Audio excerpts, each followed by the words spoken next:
Bien que la prière soit une faculté spirituelle enracinée au fond de la conscience que l'âme a d'elle-même, nombreux sont ceux qui ne l'utilisent pas et qui la laissent à l'état latent toute leur vie. Ils meurent sans avoir pu prendre conscience de la vraie nature de leur âme et de sa relation avec Dieu.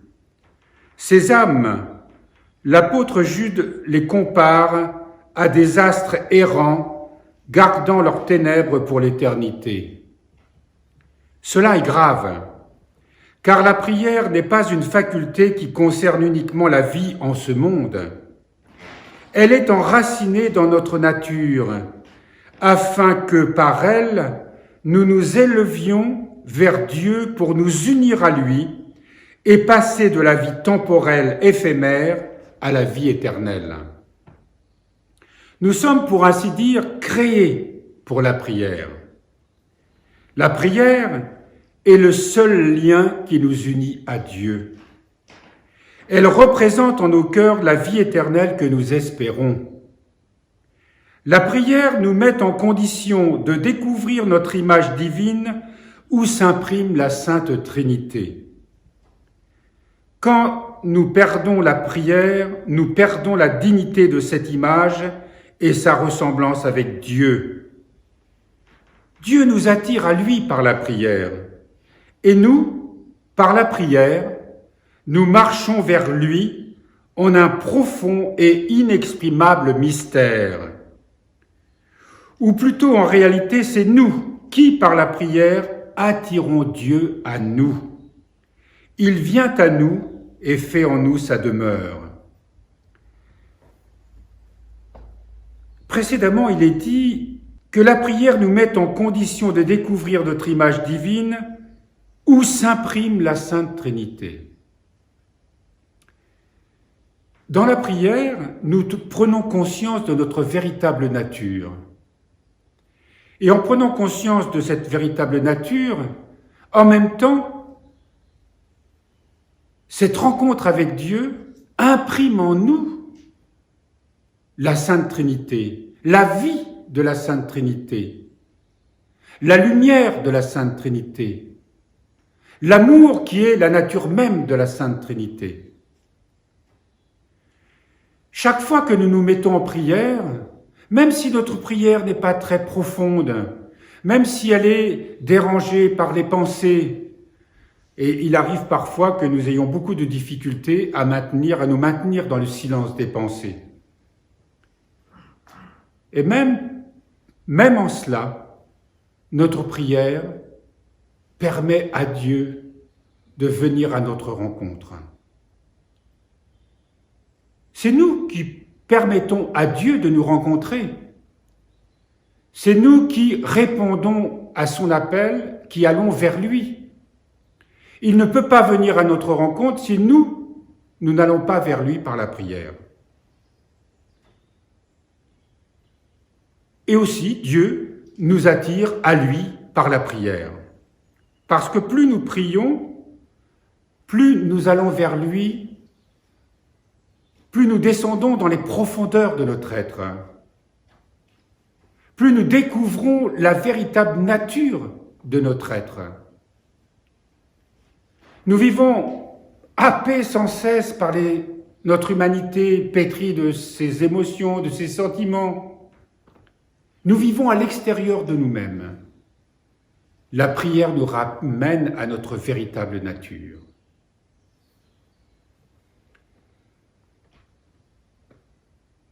Chez Dieu, l'amour n'est pas sentiment, mais don de soi. Dans la prière, Dieu se donne à nous. Chez Dieu, l'amour n'est pas sentiment, mais don de soi.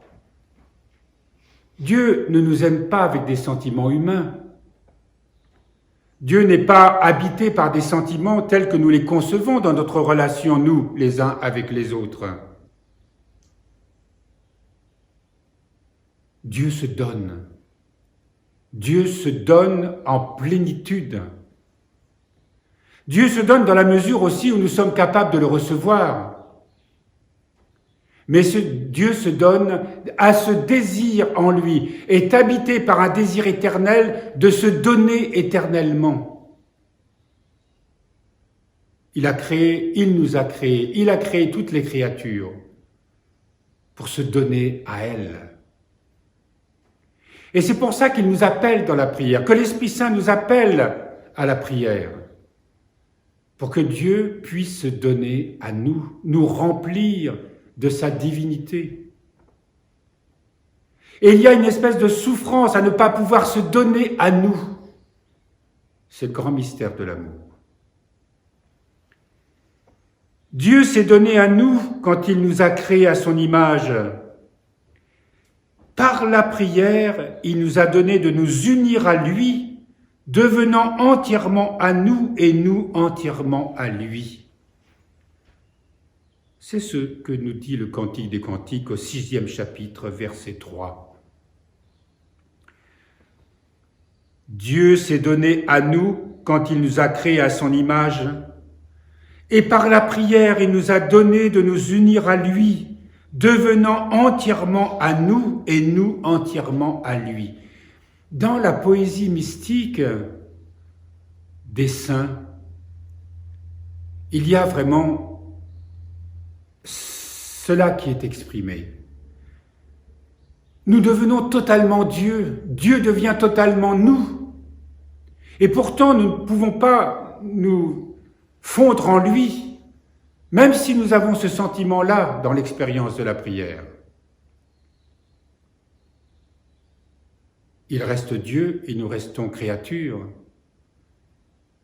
Mais il y a cette expérience extraordinaire qui est celle qui habite les saints et qui nous habitera pour l'éternité, dans une dynamique sans cesse renouvelée, d'un Dieu qui ne cesse de se donner à nous et nous de nous donner à lui. Par la prière, notre vie s'ouvre à Dieu.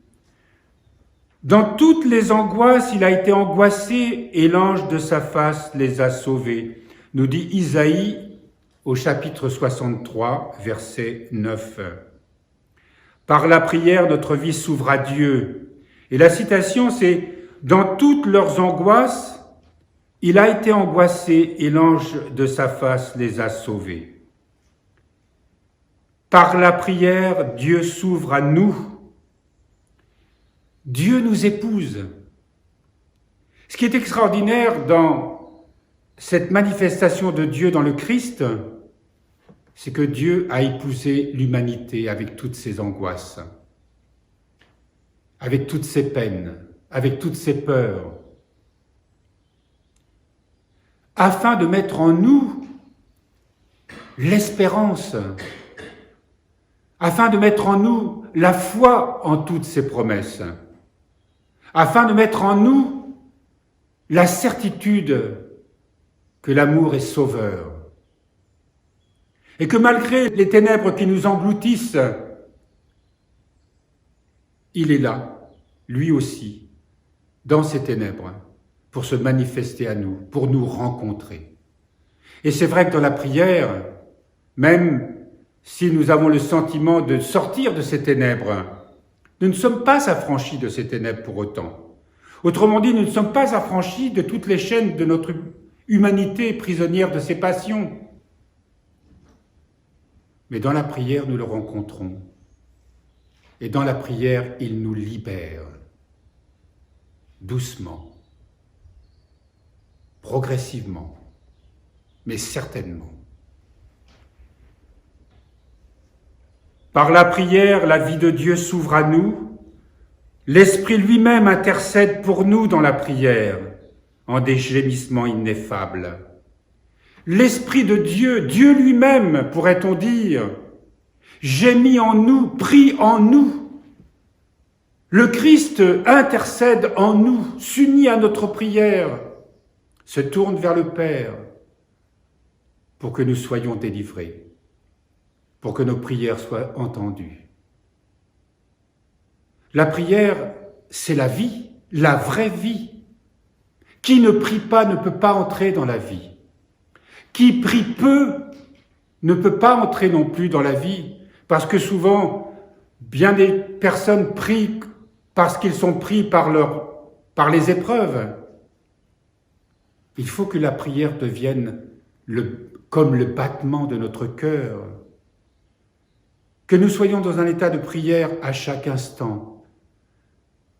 Et cela nous est donné peu à peu, au fur et à mesure que l'Esprit se révèle à nous, il nous enseigne comment revenir sans cesse à la prière, au sein de toutes nos occupations, quelles qu'elles soient. Il nous apprend à revenir à la prière si on l'oublie. Il nous apprend à descendre au plus profond de notre être par la prière, pour y rencontrer celui qui nous appelle, celui qui nous attend, celui qui veut se donner à nous, mais qui déjà, dans la prière, quelle que soit cette prière, déjà se donne à nous.